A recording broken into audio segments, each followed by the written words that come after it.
The Asia Infrastructure and Investment Bank is getting a lot of attention in the United States as well. I have been following it, and I could say from an outsider, I would say that this is a very good opportunity to go into infrastructure. You see the needs in infrastructure across many parts of Asia, China, India, across Asia, but we also see it in the United States.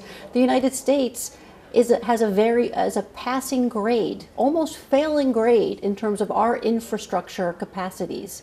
So this I see is a strong need, and I think this is one opportunity to help develop it further.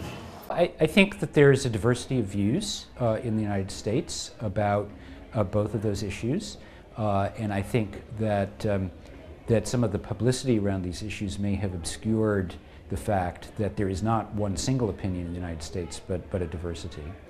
And I think my own personal opinion on this is that the Asian Infrastructure Bank it's a very worthwhile initiative. I hope that it can be an institution that is conducted along the highest standards of international financial institutions. China has certainly pledged that will be the case, and I think the broad participation of many other countries, both in Asia and outside of Asia, is a very positive sign. I think it's also important to understand, though, that it's a very interesting idea, I think a good initiative. So the AIIB is a great example of Chinese leadership as a new kind of major power. And I think that is very good. I was disappointed that the United States was unable to participate at this time, but I'm hopeful that in the future the US and Japan will be able to join the AIIB.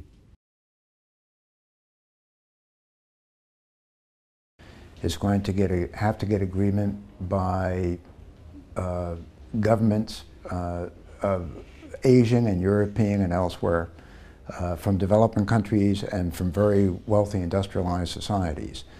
I think that we all have a significant interest in China's being successful in that, because it will mean that in the future China is able, not only in Asia but elsewhere, to make substantial contributions to global prosperity.